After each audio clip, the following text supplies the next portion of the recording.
Tere õhtust kõigile ja suur rõõm, et jäite pärast filmi kuulama.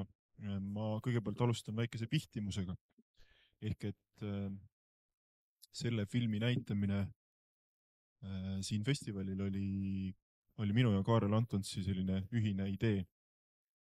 Ja mõneti ootamatult selgus mulle, et kui see idee välja sai käidud, siis on väga palju inimesi, kes pole seda filmi mitte kunagi näinud. Ma arvan, me kohe alustame sellest, et miks äkki nii, et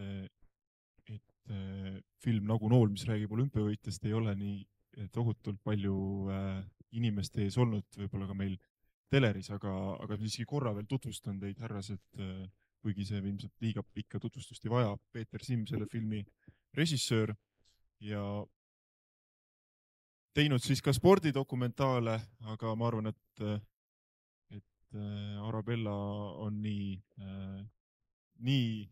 suur maamärk meil paljude jaoks Eesti filmis ja kultuuris, et see võib-olla on isegi siin ka mõistlik ära nimetada ja Steve Silm, kes on siis põhimõtteliselt, ma arvan, lõviosa meie viimase aja spordidokumentaalide siis puhul, mis eriti näiteks ka Eesti Rahvusringhäälingu kaudu on aastateni jõudnud, on olnud nende dokumentaalide režissöör ja teinud ka pikemaid spordidokumentaale, siis ka väga menuka filmi Eesti ratsaspordist. Aga Peeter, ma tahakski alustada sellest, et Nagu nool film sai valmis siis 2001 ja sa ütlesid, et see on tegelikult jõudnud Eestist kaugemalegi, et oled seda filmi käinud ka siis Eestist väljaspool näitamas, aga meie spordisõpradele, kelle lähisugulane siis ei salvestanud seda omal ajal ETV pealt VHS-ile ja siis umbes 13-aastasena iga nädal ühe korra seda ei vaadanud, nagu mina, et siis võib-olla seda filmi näinud ei olegi. Miks nii on läinud? Kas sina omalt poolt võid seda kuidagi öelda? No kindlasti, aga kui palju te meenutate filme, mis on valmistatud ligi veerand sajandit tagasi? Nii et ma vaatasin täna seda täiesti samade silmadega nagu teiegi, seepärast, et mõned asjad olid nii üllatavad ja ta hakkas mulle mõjuma lisaks portreele Erkist veel ka mingil moel ajadokumendina, eks ole. Te näete isegi, et need pinged ühiskonnas osaliselt on edasi, see virisemine ja kõik see värk on edasi ja palju väga valusaid asju ma isegi ei pannud siia sisse. Ma mäletan, et oli keegi ajakirjanikega, ma nii suur spets ei ole, ma ei ole mingi spordifilmide tegija, ma olen esimese Erkiga ma sattusin kokku, kui ma tegin filmi Indrek Pertelsonist, nad tegid koos trenni seal Kadrioru staadionil ja nad jooksid siis teate mismoodi. Nii et köiega olid vanad autokummid taga. Ja teine trikk oli siis madalstardist, eks ole, et kumm oli nagu, mis pidurdas, et hästi tugevalt selle alguse kätte saaks. Ja siis saime nagu tuttavaks ja edasi, aga Bertelsoni filmi peale sattusin ma ka jälle pooljuhuslikult sellepärast, et Hans Roosipuule, kes on meie spordifilminduse rajaja tegelikult, ei antud jälle raha, öeldi, et mina ei tea, mis nad talle öeldi, kes Roosipuu helistas, et kuule, tule, teeme 2 peale ära ja siis tegimegi lõpuks. Selle filmi nimi on Tempo di Valse, ma otsin selle ka kuskilt välja. Ja järgmisel festivalil siis hiljemalt. Ja siis pärast olen veel ühe teinud, see oli ka jälle August Englasest, Eesti maadlejast, klassikalist maadlejast. See on viimane neist spordifilmidest, aga eks see suhtumine kümnevõistlusse ei ole nii tore, nagu nad siin räägivad 15 minutit tagasi. Ma mäletan küll, et mulle veel suvistel oli huvi. Ta ise alustas, ta pani oma raha alla, keegi talle midagi ei andnud, see, et siin filmi lõpus on kirjad Kultuurkapital ja Filmi Sihtasutus. Seda pärast, kui film oli juba ammu valmis, eks nad siis midagi natuke andsid Suvile tagasi sellest. Aga Suvi oli ise, ma ei tea, ka kunagi natukene seda kümnevõistlust teinud, nii et tal oli sellest nagu põnev ja ta tahtis seda teha ja väga aus öelda olla siis. Kui Suviste seda filmi nagu pakkus teha, aga siis tundus, et hüüumärki Erki spordikarjääri lõppu ei tule. Nii et see materjal, mis on olümpiamängudelt Sydneyst, selle ta ostis pärast VTV käest hirmkalli raha eest välja. Aga see ei olnud nii väga lootusrikas, see olukord. Ja nagu ma juba ütlesin, et oli spordiajakirjanik, ütles, et see 10 võistlus, seda polegi vaja, see tuleb igalt poolt maha võtta, et seda ei viitsi keegi vaadata, sellepärast sellega käivad kõik teised alad kaasas, mis on kõik viimseni huvitavamad kui see 10 võistlus, kes kõik on nagu teate, noh, ja et parased nad seal tühjuses jooksevad absoluutselt tühjadel tribüünidel seda viimast 1500 meetrit, eks. Oli niisugust tõelust ja seda tänase päevani edasi, olge mureta. See ka niisugune.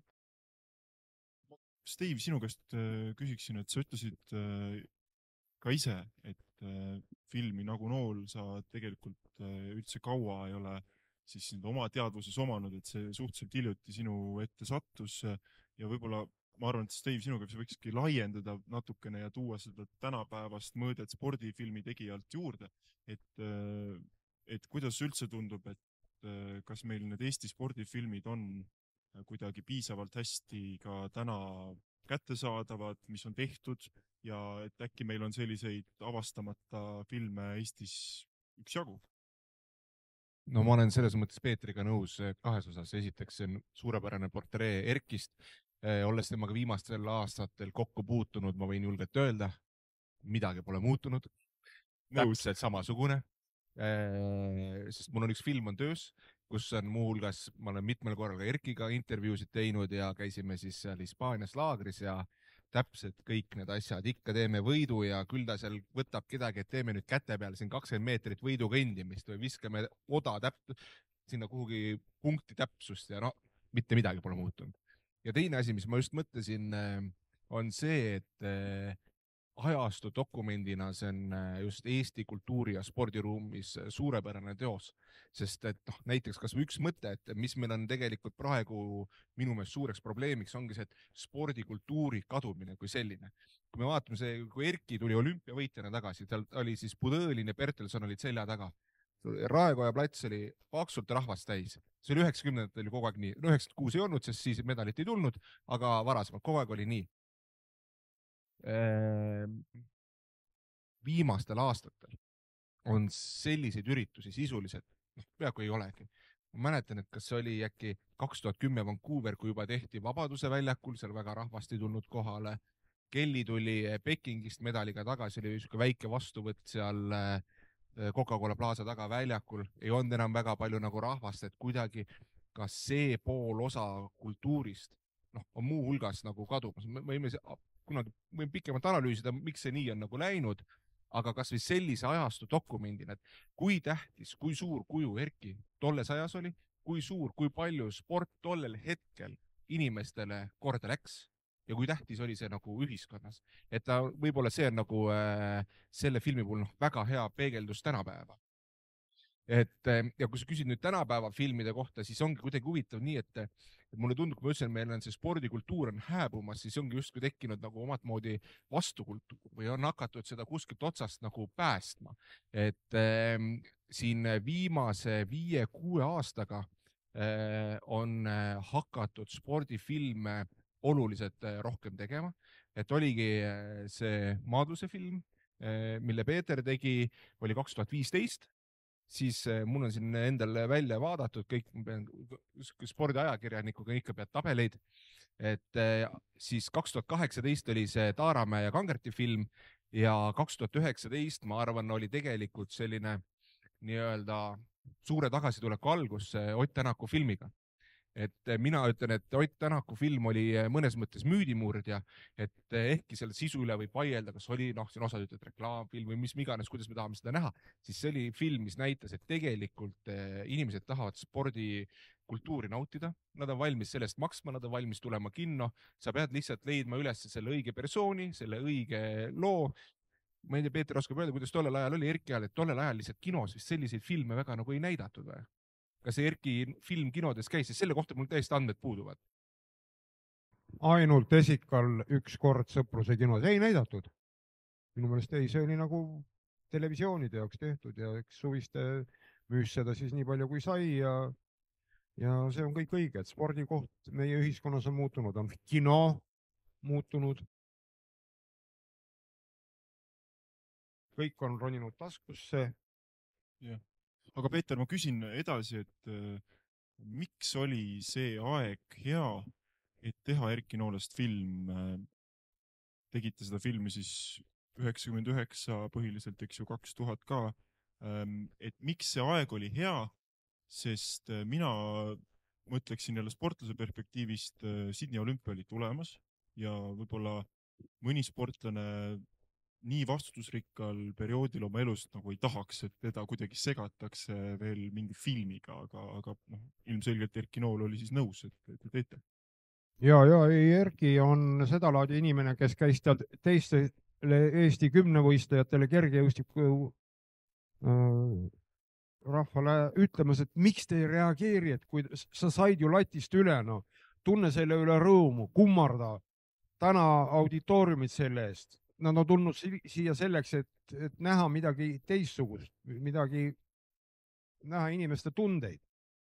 Ja ka ütles ühele kutile, said latist üle ja koperdad minema, nagu siit viidaks mahalaskmisele. No. Ja talle on omane see asi ja see oli tegelikult viimane aeg seda filmi teha, sellepärast et et ega me ei teadnud ju, mis seal Sydney's tuleb. See oli tõepoolest hüüumärk, mis tuli kirjutatud, ma siin ise lõid või eks ole, mis oli. Sest teda materdati ju täiesti hoolega nagu ikka, eks ole. Aga kas see plaan oli teil nagu pikemalt või ütleme siis suvistel, et lõpuks võtsite selle ma ei tea, kas julguse kokku või lihtsalt läksite ja küsisite, kuidas see käis üldse, et kui tuli idee, siis kui lihtne või mitte oli Erki Nool nõusse saada ja mis kõik siis oli vaja teha selleks, et filmiga alustada? No paraku on vastus üsna igav, sellepärast tootmise osas leppis Raivo Suviste ise kõiges kokku ja meil oli hea meeskond, Raivo Lugimaa oli operaator, Ivo Felt oli helimees. Aga Erki tundsin, ta oli tuttav, mul oli mu sõprade naaber ja peale selle, nagu ma ütlesin, oli see Bertelsoni filmi ajal, tegid nad seal koos trenni, nii me tuttavaks saime ja seal mingisugust seda tunnet, et nüüd oleks vaja usaldust võita. No ma olen palju teinud dokumentaalfilme erinevatest elukutsetest ja erinevatest kultuuriinimestest. Seal on seda barjääri murda oluliselt raskem, sellepärast, et seal Erki reageerib otse kohe ja eriti ei tsenseeri oma emotsioone. Tänase päevani nagu see, eks ole. Nii et selles mõttes oli ta tänuväärne objekt filmimiseks, et ta oli hästi vahetu ja kiire. Publikust kõlas ka tuli küsimus, et kui suur oli filmi eelarve, aga võime seda siis laiendada, et kui keeruline oli see film siis jah, lõpuks oma praktikas kokku saada ja sa natuke kunagi, kui me seda õhtut siin kokku leppisime, natuke rääkisid ka, et ikkagi mis kõiki keerukusi tuli lahendada ja et mida siis lõpuks saite teha ja mida mitte? No tõtt-öelda ma enam ei mäleta isegi, kui palju ma ise sellest raha sain. Seda vähemalt ma pole kunagi ilmselt teadnudki, mis see suvist eelarve oli, sest ega sellega ei käida ja vehite ringi, ei ole mõtetki seda teha, mitte mingisugust. Ja ma ei tea, kust ta võttis selle raha selleks, et me käisime Kötsises ja käisime Sierra Nevadas, seal, kus olid need trennid ja ma pean vabandama natuke auditooriumi ees, sellepärast, et millegipärast on nüüd teie ette sattunud koopia, kus ei ole kõnelejate nimesid näha. See on nagu väike viga, nii ei tehta. Ilmselt on mingisuguse masterlindi pealt see võetud, aga suurema osa tundsime igal juhul ära seal. Deli Thompsoni ja nii et Kötsises ja seal Hispaanias käisime, Erki rääkis neid lugusid, mismoodi ta alustas, mismoodi nad esimest korda välismaal käisid, mis meil neid raha üldse ei olnud. Nii et hommikusöögi ajal ükskõik millises hotellis pidid hommiku ennast nii täis parkima, et pärast enam mitte midagi on saada. Kui mõni apelsin ripus väljaspool aeda kõnnide kohal, siis küsisid, et tädi, et apelsin siin tänaval, või ma võtan selle. Nii et need olid ikka niisugused ajad, aga siis selleks ajaks oli juba asi nagu nagu edasi läinud ja me katsusime, et teeme Erkist lihtsalt, et me näeksime midagi peale staadioni ka veel, siis me käisime seal tema vanaisa kiriku juures ja emaga see intervjuu ja koolis käimine, eks siis materjal ise nagu kujunes ja see dikteerib, eks see filmi stsenaariumi, see, mis on ratsionaalselt selles ja see, mis on filmi sissejuhatus, see on kivisse kirjutatud kõik. Mina lähtusin ikkagi sellest, et nagu Tunguusi rahvalaulik, et mida silmad näevad, seda suu laulab. No.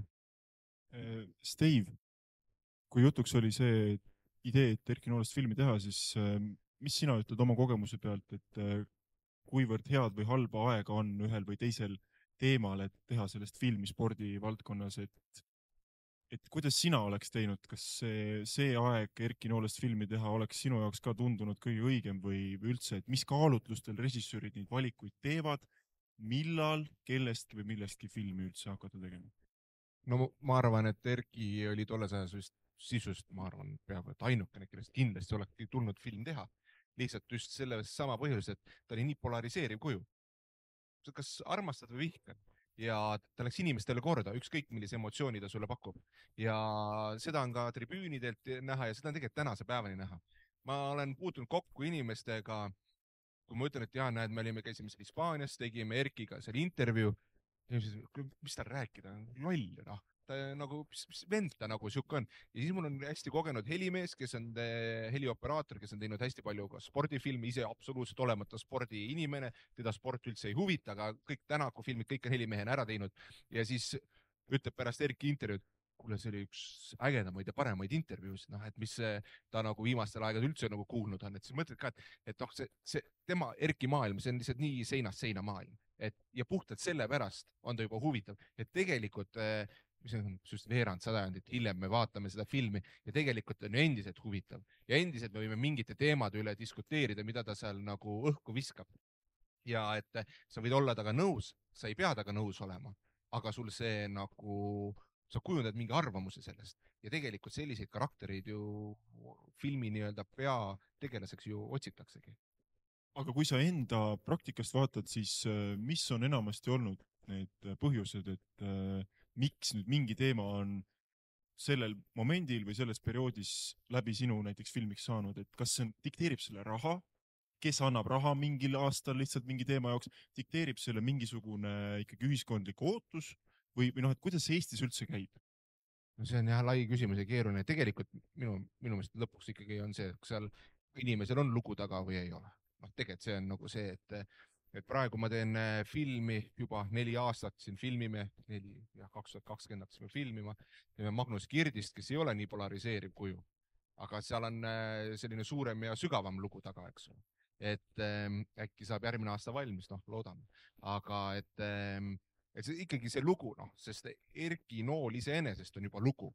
Noh, ütleme, et sa oleks võinud rääkida seda lugu, ma ei tea, nii mitmel erineval viisil, kui sa tahad, eks ole, aga tal on see lugu olemas, tal on see oma arvamus, oma kuju, see noh, nägu on olemas ja see on see, mis teeb nagu filmiga huvitavaks. Et lihtsalt režissööri töö ongi tuua see võimalikult huvitavalt vaatajateni. Aga viimase 25 aastaga täpselt, et sa ütlesid, tol hetkel Erki Nool oli võib-olla siis kõige esmasem mõte kohe, et kellest sellist filmi üldse teha, et kuidas meil täna Eesti spordis on, mis sa ütled? Et... Mina on seisukoht selline, ma olen nagu selle teema üle mõelnud ja ma olen jõudnud järeldusele, et näiteks noh, Ott Tänak oli kindel, noh, sa teadsid, seal oli garanteeritud edu. Sa vaatad, kuidas ajalehe need Delfid, eks ole, ralli käib, ta ei olnud veel maailmameister, sest see tegigi asja nagu huvitavaks, sorry, pärast maailmameistritiitlit enam nii palju ei huvita, millega elu on selline, aga et ta ei olnud tollel hetkel veel maailmameister ja sa vaatad, et iga ralli nädalavahetus, sul on Delfi esimesed 5-6 uudist on ainult ralli. Järelikult on selge märk, inimestele läheb korda, ükskõik milline see tüüp nagu on. Ja ma olen tähele pannud, et igas ajastus on Eestis kuskil 3-4-5 inimest, sportlast, kui me räägime tippsportlast, kes moel või teisel lähevad inimestele korda, keda laiem üldsus teab. Kui sa hakkad nagu nende taha vaatama, siis juba võib tekkida selliseid küsimusi, et kas teda teatakse või mitte. Et meil oligi Kostja, kõik teadsid, kes on väljakule läks, eks ole, Konstantin Vassiljev, ära tuli meie Kostja, nüüd on ta jälle Konstantin Vassiljev, eks ole. Et et sama asi, et Anett Kontaveit, ma mäletan, et nüüd siis septembris linastub see film kinodes Anetist. Ma juba mitu aastat arutasin, kas seal teha või mitte teha. Ma ütlesin, et mina nagu isiklikult sellist suurt lugu ei näe. Võib-olla Kaupo Kruuse nägi kuidagi teistmoodi. Minul oli pikalt sihiks teha film Kaia Kanepist. Ma olen seda taustasid seal uurinud, rääkinud inimestega, aga seal said just ka näiteks rahastuse küsimused, nii-öelda komistuskiviks, miks me sellega lõpuni ei läinud. Küsingi siis, et kas lihtsalt nüüd utreerides, et Anett Kontaveit on selline persoon, et tema jaoks sponsoritel nagu on raha, et filmi teha ja Kaia Kanep on selline persoon, et tema jaoks raha ei leita. Nii on jah. Lihtsalt sellepärast, et kes nad nagu inimestena on ja milliseid väärtusruume nad esindavad. Mul tuli meelde, et mul on ühe spordifilmi veel teinud. Eesti tennis 100. Ja me ei saanud Kontaveiti filmida sellepärast, et tema lepingutega oli see nagu keelatud, nii et me filmisime tenniseväljakul teda ülevalt rõdu pealt, see oli nagu lubatud, et üldplaanis niimoodi. Tagus meestega, et lööki nagu tugevaks saada. 2 jurakat oli seal vastas ja panid lihtsalt jõuga nagu ära, nii et aga see oli Tenniseliidu tellimusfilm. Ma ei tea, oled sa näinud seda või? Ja, see on ikka rohkem pulliga pooleks. Aga seal on kõik leiused ja värgid. Ja... No tennisefilme nüüd on tulnud. Ma Peetri käest küsin, et siin on publikust mitu inimest uurinud, et 23 aastat on mööda läinud. No sa ütlesid küll, et sa nägid seda filmi täna esimest korda, aga vast ütleme, kui taastada enda see toonane need mõtted, ideed, siis mida sa teeksid täna teisiti, kui üldse midagi, ja mina küsiks siia veel juurde, et kas seal olid mingid teemad siis tõesti, mis käisid montaažilaualt läbi, aga jäid välja filmist, et võib-olla täna seda filmi vaadates räägi, mis mõtted tekivad, kui palju sa teeksid täna midagi teisiti? Täna vaadates mulle nagu professionaalsest mõttes tundus esimene pool filmist nagu liiga raske, sellepärast et oli üksluine. Et sinna oleks tahtnud midagi veel. Ja seoses filmivõtetega mulle meenuvad igasugused asjad. Filmi teha oli muidu tore, oli tore käia seal Lõuna-Eestis, oli tore käia Hispaanias ja Kötsis, mis tegelikult väike linnak. Ja seal oli mul ka esimest korda tõeliselt hirm. Ja ma käisin sellest Erkile kittumas. Sellepärast, et seal valitses niisugune anarhia staadionil, et nad pildusid ja toda niimoodi enda ette. Ja inimesed koperdasid seal vahel. Nad ise ka teised sportlased. Ja ma ütlesin Erkile, kui ütle, et niimoodi ei saa teha. 30ndatel aastatel Eestis on üks kohtunik surma saanud, kellel oda tuli peast läbi. Ja nüüd 10 aastat tagasi oli teine analoogiline juhus, ka meil. Siis see on Erki, kuidas ma ütlen, siin on 1000 inimesed, kuidas ma saan neid. Ja need käivad, pilluvad neid odasid selleks. Oda oli juba selleks ajaks muudetud raskuskeskmega, sellepärast, et ta hakkas niikuinii juba teise tribüüni lendama vahepeal need odad. Ja võite ette kujutada, milline vaev on, kujutage ette, ega teibaid sulle koha peale ei anta. Need on igal mehel enda oma. Kuidas need transportida, kuidas need teise riiki viia. Need viiakse eraldi, mitu tundi varem pead olema. Kui on selline lennuk, millel käib sabast lahti niisugune luuk, et siis topitakse ta sinna vahekäiku ja siis kõik kõnnivad selle peale. Sinu nende teivaste peale ka need üks ei ole. Ma saan aru, räägid praegu neid lugusid, mis filmist välja jäid. No jah, need ongi kõik välja jäänud. Seda oleks ka huvitavalt vaadata, sest see on olustik. Ja kui sa nägid, siis teiba peal oli seal siuke must see. Tollal oli see selline liim, millega käsi liimiti külge. Ja see liim pidi olema õige, sellepärast Erki ütles, et tema on näinud, kuidas ühel inimesel on käenahk jäänud selle teiba külge. No ja siis muidugi seal Kötsises, mis on iseenesest tore oli ja sõbralik väikeli, nii et hommikul, kui ma siis veel jooksmas käisin, siis lapsed tulid rannitsad seljas vastu. Niisugune ja siis õhtul oli kogu see rahvas seal staadionil kohal ja siis ilmus sinna, see on täiesti spordiväline asi. Aga nagu te teate, üle 90% lennuõnnetustest juhtub igasugustel lennushowdel. Siis ilmus see Robinsoni helikopter, tead see klaas. Ta isegi hädavaevalt püsib üleval, eks ole. Ja siis hakkas seal madalal inimeste kohal keset staadionit tegema mingisugust mingisuguseid vigureid ja mingisugust. Palavus oli kõik need päevad 36 kraadi, nii et see, mis te nüüd välja minnes tunnete, see on nali selle kõrval. Mina olin Palavus lämbumas ja mulle väga meeldis, mis on kahjuks, sellel on viited olemas, on tegelikult ta selle vene poisiga räägib ja patsutavad seal õlale ja Daley Thompsoniga ja kõik, et nende vahel valitsevad sellised Briti gentlemani suhted. Tihtilugu ei ole treenerid kaasas ju, kui nad käivad. Nii et nad näitavad üksteisele, palju sul jäi puudu või palju sa üle astusid ja annavad üksteisele soovitusi. See must poiss, kes sai endale Achillese ära esimese päeva lõpus ära tõmbas. Sellele päev otsa kõik Voršak ja Erki ütlesid, et kuule, joo vette. Miks sa vette joo? Tema tahab, et tema ilusad musklid kõik näha oleks tüdrukutele kötsises. No vot oligi, jama käes pärast oigas seal maas. Kusjuures ma arvan, et see on muutunud natukene spordis, et võib-olla täna sportlased äkki nii palju ei käi enam üksinda kui siis. Tõenäoliselt siis oligi, vaata, paljudel sportlastel ja riikides oli raha vähem ka.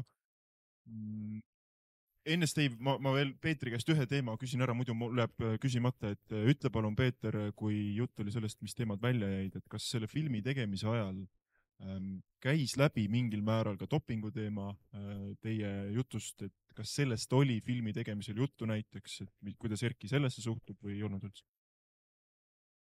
Ma jään sulle vastuse võlgu seetõttu, et ma ei taha valetada. Ei ole meeles, et sellest nagu juttu oleks ja Erkiga seoses ei ole seda ka kunagi üles kerkinud. Võib-olla see on üks nagu selline asi, seda enam, et vaata, esimene doping, mis ära keelati, oli konjak 50 grammi, mida laskjad võtsid enne põmmutamisse. Keelati ära. Järgmine oli ropendamine, väga tugev aine.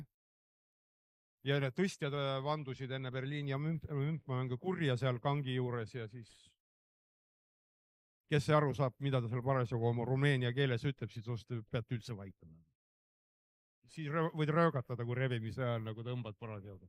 Aga muidu nokk kinni. No ja edasi niimoodi ta läks, siis olid need kuulsad Tour de France'i kuulsad, aga vaata, siin on nii erinevad alad.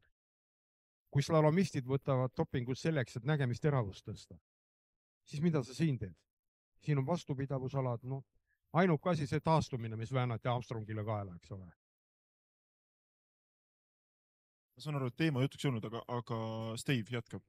No ma tahtsin öelda, et ega muutunud küll ei ole väga palju, et sportlased, et vaatan, Ott istub seal esireas, Ott võib rääkida jalgpalluritest. Mulle jalgpalluri füsiod on küll öelnud, et mõned jalgpallurid tahaksid hea meelega pumbata ainult musklit, et väljakul hea välja näha, et ei viitsi seal jõusaalis suurt midagi muud teha.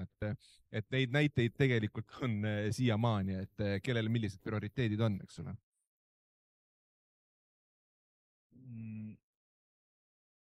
Peeter, see film käis Venemaal festivalil.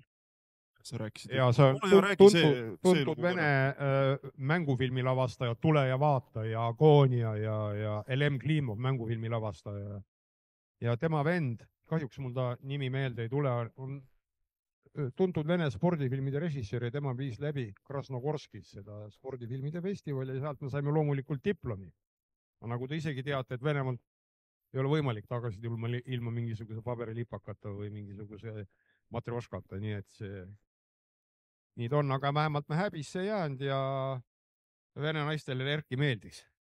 Aga see sinu filmidest, kas oli ainus, mis käis seal festivalil, kuidas sinna üldse sattusite, et kuivõrd siis idanaabri juures Erki Nool oli huvitav persoon ka festivali korraldajate jaoks või olid sina võib-olla just? Ei, see juhuslikult tuli, mina ei tea, kas televisiooni kaudu või võib-olla Eesti Televisiooni venekeelse toimetuse kaudu, kuidas ta sinna sattus ja ega nad loomulikult palju ja ei tea, palju sina teadnud mingisugustest Kasahstani 10 võitlejatest? Enam mitte, jah. Aga selle filmi tegemise ajal ja ütleme, kui montaažis juba olite, siis räägi sellest, et kui Erki Noolt nõusse saada oli lihtne, siis tõesti, nagu Steve ütles, et tal on oma seisukohad asjades loomulikult. Et mis siis filmi tegemise ajal tema seisukohad olid teie töö suhtes ja kuidas ta siis kas mõjutas või mõjutanud seda, et mis sinna filmi saab või ei saa ja kas tal oli ka võimalus see film üle vaadata enne, kui see esilinastus? ei, me viisakuse pärast alati ikka näitame enne filmiloo aluseks olnud inimesele selle filmi ära ja mina isiklikult ei ole nagu selle meetodi mees, kes lööb nagu jala ukse vahele ja siis hakkab üllatusi tegema, nii et nagu see, millega inimene ise nõus on, see, mida ta ise tahab rääkida, aga et mitte üles ehitada sellist ülidramatiseeritud. No, ma ütlen otse välja, et mu hea kolleeg Mark Soosaar, tema dokumentaalfilmid on tehtud täiesti teises võtmes. Ega tema hea meelega vastandab oma peategelase tema enda emale. Ja ei, meie seda teed nagu ei läinud, seda enam, et Erki rääkis nagu ise ära kõik need suhted kirikuga ja suhted emaga ja nendest on näha ka Eesti temperament või, eks ole, et mismoodi nad käituvad. Ma nüüd vaatasin niimoodi nagu juba mängufilmi režissöör, et eks see kui Gruusia ema ja poega oleks kokku saanud, siis need kallistused ja embused, see oleks üks, teine asi on eestlased, kes tere ema, läheb edasi. Aga no nii palju me arutasime omavahel ja minu meelest ta pakkus selle arsti asja välja, et ma kartsin lihtsalt, et see asi üksluseks läks, et me peale selle track and field'i läks veel midagi natuke pusimist ja siis tuli meil ka jutuks see Bertelsoni värk, sellepärast et Bertelson käis siis Arno Joala juures, Jaak Joala isa. See oli tuntud Eesti vormelit, mis olid väga head, Vormel Estonia. Tol ajal ei olnud mingisugust vormel ühte meil siin olemas, oli Vormel Estonia, mida peeti väga heaks, tema oli üks nende konstruktoritest ja siis Bertelson, temal autoinseneril avanes nagu mingisugune selgelt nägemisvõime. Ma veel küsisin ka tema käest, et kuidas see nagu juhtus. Ta ütles, et mehed jamasid kõrval ühe mootoriga seal mitu päeva järjest ja siis ta lõpuks ütles neile nagu, et teil on see ja see viga, need lihtsalt ära jamad, alles meile seda tegime, ei, teil on see ja see, võtsid lahti. Oli. Ja siis ja Bertelson käis Joala juures ja ta ütles, et ta sai kõvasti sellest abi.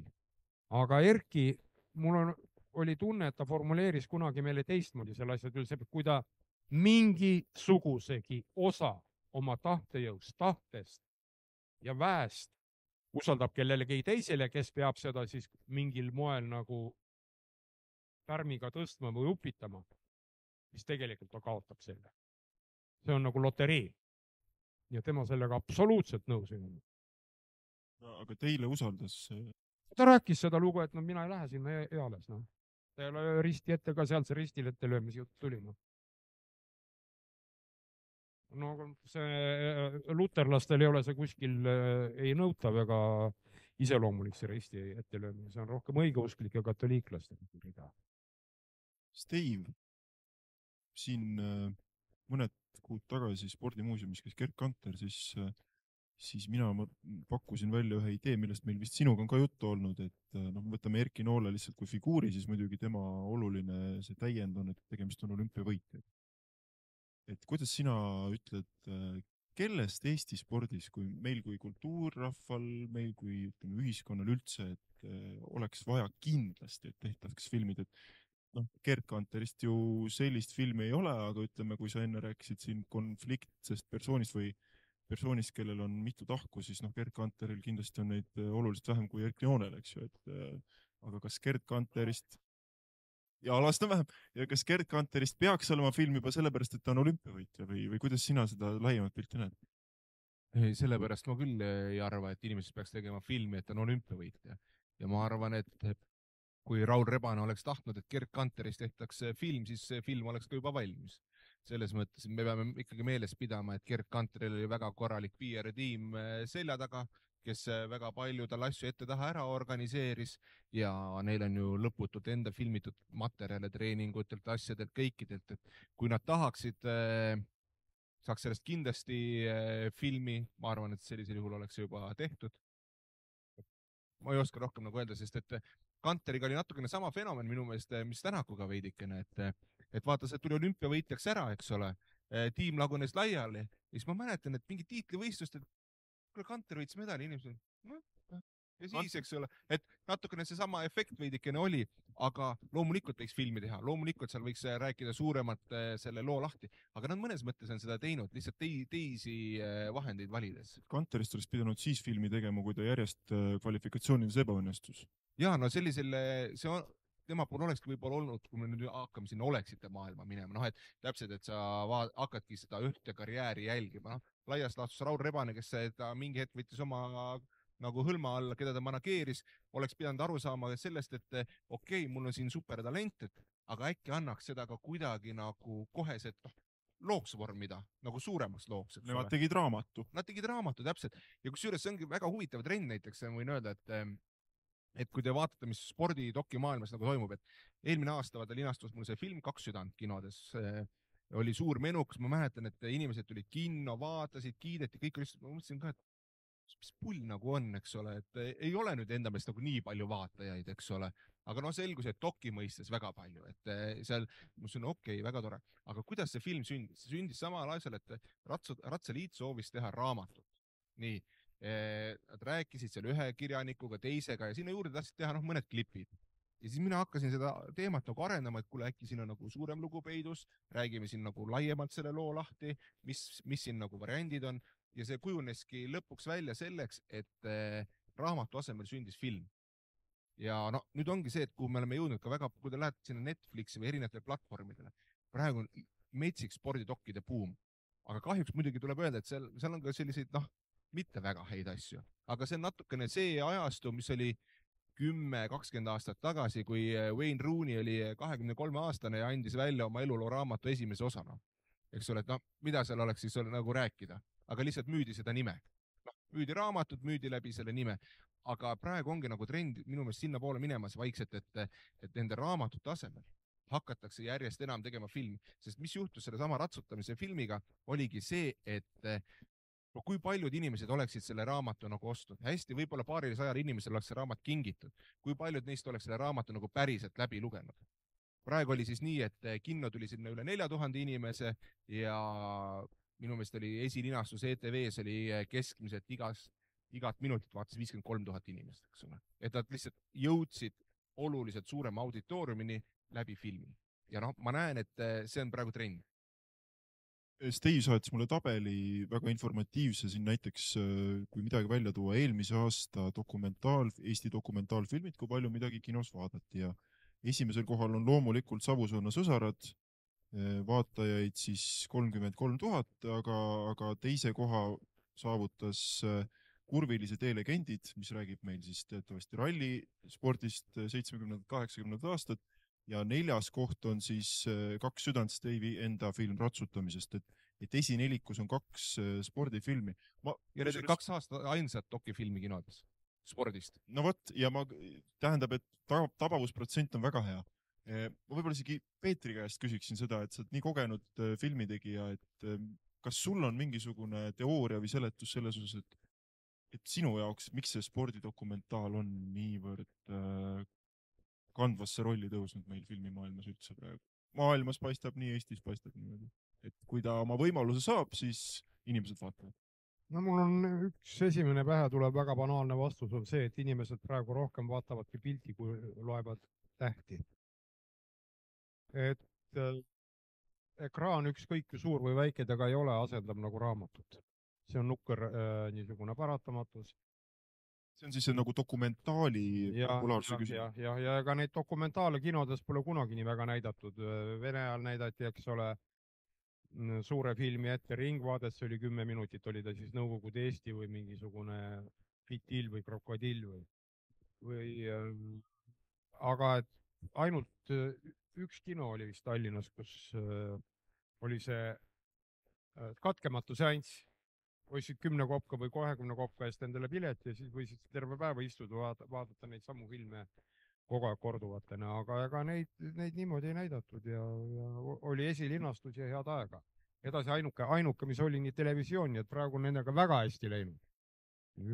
Väga hästi. Ma isegi imestan, et Aga kui...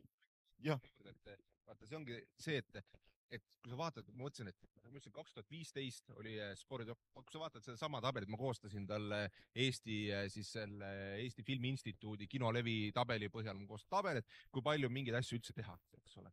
Ja ongi näha, et sellest ütleme ka alates 2018-2019 spordidokkide osakaal nagu vaikselt on aru saadud, et see on viis, kuidas inimesi ka kinno tuua, üks variantidest, ja on hakatud sinna raha andma, sest mõtled, sel aastal nüüd septembris tuleb, eks ole, kinodesse Aneti film ja oktoobris tuleb kohe otse Kelly Sildaru film. Nii, järgmine aasta ma loodan, et ma tulen oma filmiga ja ma ei tea, kas see üks Eesti naiste hokifilm, et millal see nagu linastub, seda on ka jube kaua tehtud. Ja siis on veel tegemisel, eks ole, see Laske Tuulitoominga film pealkirjaga Sihiks ja Keil Tartu mees teeb. Siis on veel Jääväljade tuules, mis on siis sellest jääpurjetamisest ja siis on veel Eerika Salumäe dokfilm on ka veel rahastuse saanud, et need 3 viimast peaksid tulema ilmselt aastal äkki 2026 või midagi sellist. Ja need kõik ootavad moel või teisel, vaat selle Jääväljade osas ma ei oska nagu öelda, aga ootavad tegelikult ikkagi nagu seda kinopotentsiaali ka. Et Peeter tõi väga hästi välja, et kui sa vaatad seda tabelit, kuidas nende vaatajate arvud kinos on olnud, ongi väga selge, et ongi täpselt üks esilinastus kinos ja edasi telesse, dokfilmide saatus. Ja siis mõned üksikud dokfilmid seal pika peale kerkivad esile, mis on saanud selle kino siis nagu levi suuremalt taha. Ja dokfilmidele kinolevi väljavõitlemine, see on ikkagi päris raske ja keeruline töö tegelikult. Nii, aga mehed, küsimus siit edasi teile mõlemale, et dokfilmil läheb meil hästi, kui me räägime spordist, aga miks siis meil mängufilmil nii hästi ei lähe, et lihtsalt sellepärast, et seda on nii kallis teha või äkki on mingi teine põhjus, et võib-olla natuke seda ka peegeldada. Mis mõttes mängufilmil hästi ei lähe? Jah, ei osalt läheb, et muidugi Kalevi film tuli välja ja ootame siin, Salumäe film vist ikkagi on ka nagu mängufilm või? Ja no see on ikka täiesti mängufilm, neid on 2 erinevat. Ja. No, selge. No võt, Salumäest on vist vähemalt 5 või 6 eluloo raamatut kirjutatud ka, nii et see pole ime, et temast 2 filmi. Ja praegu German Kolub meil BFM-i lõpetaja just on lõpetamas oma võtteperioodi, neil on veel Gruusiasse sõita, aga filmid olevat kohutavalt raske. Saad sa aru, see ajastu, eks ole, selle taastamine, see on üks kõige hullemaid asju, just sellisel kujul ja ta ei ole mitte 1 aasta, vaid on seal ikka aastakümme, millest tuleb läbi, aastakümned, millest tuleb läbi närida ja see on üle jõu, väga raske. Paralleelselt või?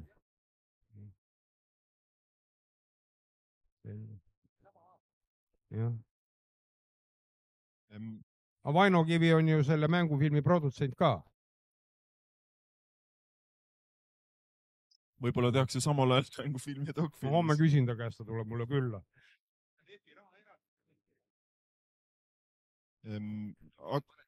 Ma küsisin eile... Tegemist on finantspettusega.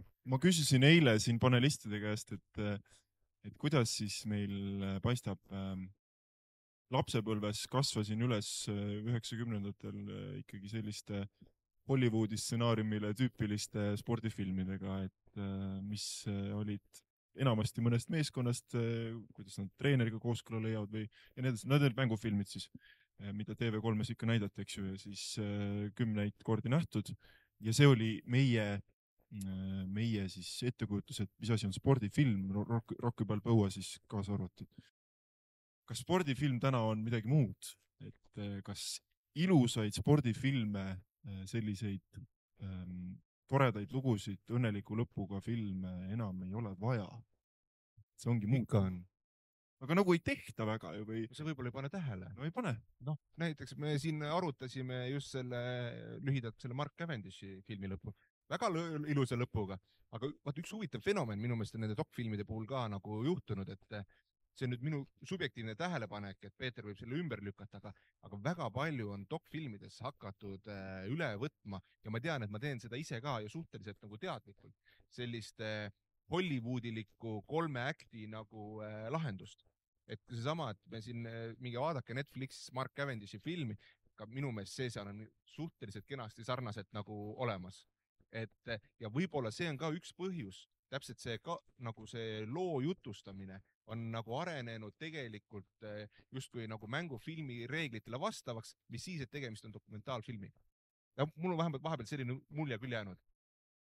Aga ma räägin siis sinu saladuse ka välja, meil oli siin paar minutit enne seansi algust juttu, et mis siis on nagu lemmik spordifilmid, mina ütlesin see, mis on Netflixis üleval Mark Cavendishist pealkirjaga Never Enough. See on inimene, kes on võitnud kõige rohkem finišeid Tour de France'il, fantastiline. Aga tema 3 vaatuselises näidendis on ju väga traagilisi episoode, kui see inimene oli enesetapu piiril ja kui teda 4 aastat jutti ei olnud mitte kellelegi vaja täiesti ja see on väga hästi välja toodud, aga Steve ütles siis, et on niisugune film, mille pealkiri on väga lihtne ja hästi meelde, Senna. jah, see on sama mees, nagu sa ütlesid, et kes on teinud Amy Winehouse'ist filmi, ma ei tea, mis see.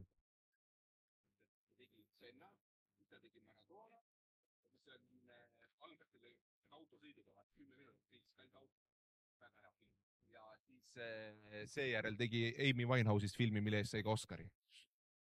Et kõik on kindlad soovitused filmi vaatamiseks. Vaatame kella ja olgu, siin on publikust veel selline tulevikku vaatav küsimus, et kes on see sportlane, unistuste sportlane, kellest tahaksite filmi teha ja küsimus ka sellest, et kas 10 võistlejatest ühisfilm võiks olla midagi head, persooni ja sisu. Nagu on, jutt on siin kindlasti eestlastest, et võib-olla siis võtame need kuidagi kokku. Teades seda, kas teie, mis sa välja tõid, kellest tehakse praegu, siis on meil mingisuguseid selliseid persoone, kes kindlasti vääriksid filmi? Ei, no kindlasti on, et ega ju Herm tegi olümpial üle noole esimese päeva rekordi ja Õiglane tegi üle noole teise päeva rekordi, aga noole rekordi summa summarum pole üle tehtud siiamaani, eks.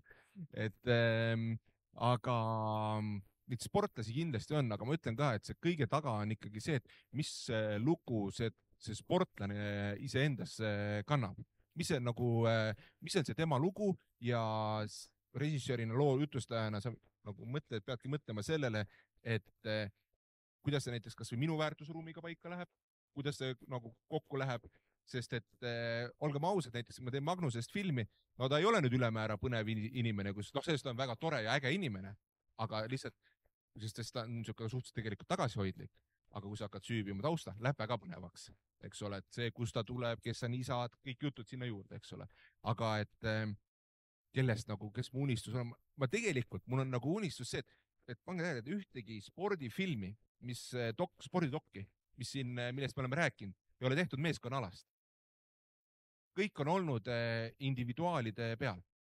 Et ainsad meeskonnaalad, võib-olla kellelgi tuleb meelde ja saab mind parandada, on see, et mis ma olen teinud Kuulbeti sarjas, doksarjad, on nendest erinevatest võistkondadest.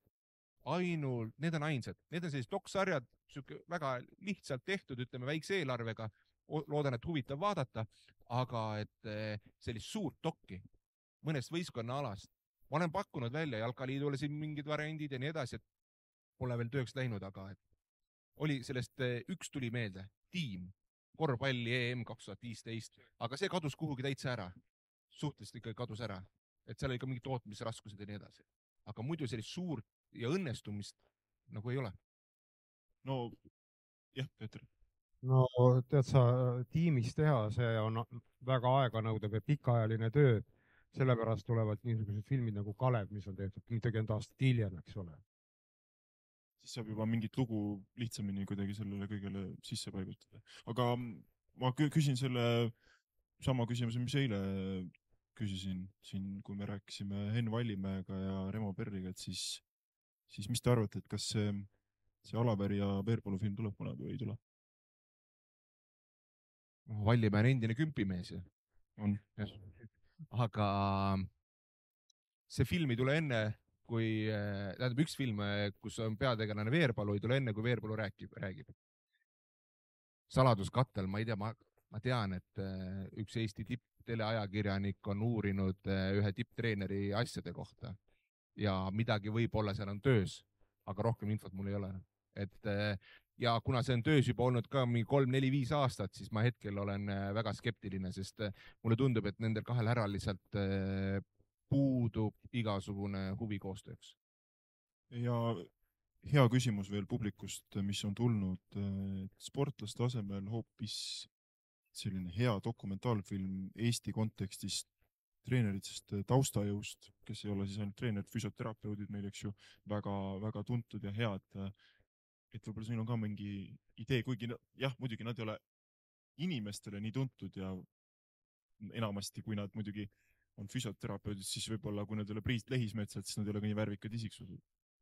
No üks selge favoriit on, mille peale ma olen mõelnud, mida ma tahtsin teha ka Kaiaga koos, eks ole, aga seal oli muu hulgas lisaks sellele, kui ma uurisin mingi rahastusvõimalusi, ta sellest füsioterapeudi teenetest ka loobus, eks ole. Ehk siis mõnes mõttes omamoodi täiesti imemees on Indrek Tustin, sest ja ta on nagu ta on ka karakter, suhteliselt mingitel hetkedel kiire solvuja, aga samas nii kuradimaa tark. Ja no mul on üks juhus, kus oli nii, et mina teadsin ühte Eesti tippvõrkpalluri, tänast Eesti koondislast. Ta läks Indrek, tal oli vaja finaalseerias mängida. Indrek polnud tast kuulnud ööd ega mütsi, aga öeldi, et näed, mees tuleb, homme vaja mängida, tee korda. Indrek pani käed peale, tegi oma asjad nagu ära ja siis järgmine või ülejärgmine päev ma sain Indrekuga kokku ja Indrek ütles, käis jah, siin mingi vend, et siis ma küsisin, et see või? Ütles, jah, ei, sellest vennast tuleb. Sellest, et tal on nagu selline, kuidas ma oskan, tal on, mõni ütleb, et tal on nagu nina nagu selle jaoks, kus tuleb tulemus ja sealt tuleb ka raha, et oskab nagu seda rada väga hästi nagu käia, aga tal on mingisugune maagia nagu olemas, et ta tunneb puhtalt ka käe all ära selle, et kas siin on nagu lihaseline struktuur või mingid asjad, et üldse mingi edu võiks tulla. Mulle vähemalt tundub, aga see võib ka olla vale jälg, et võib-olla ta on suutnud ise selle nii nagu salapäraseks ja huvitavaks teha. Aga see võiks olla küll mingi hetke variant, sest tema on üks nendest, kellel on ka maailma tasemel mingigi suurem nagu edu olnud. Väga hea, Steve, siis me teame, kelle juurde sul tuleb minna, et panna paika, kellest saame järgmise filmi teed, sest sealt tõenäoliselt tuleb edu, siis sa pead Tustitiga lihtsalt nõu pidama. Aga Tustit on muidu väga tore mees. Ma annan veel korraks võimalused, kui keegi tahab publikust otse küsida veel, enne kui arutelu nii-öelda joon alla tõmbame, siis kas keegi soovib küsida veel täitsa otse? Nii kaua, kui te küsimust välja mõtlete, siis ma ütlen, et selle poisi, saksa poisi käest, kes oli Erki massöör, ma küsisin, et aga kuidas te tunnete nagu selle äravõtmus, see lihases pinge või kuidas te selle vabastad. Ta ütles, et selle tunneb kätega kohe ära iga inimene. Ma siis ma eeldan, et oli ikkagi üks nendest, kelle kohta Erki Nool ütles, et ta nagu tahab massaažit, mitte vast.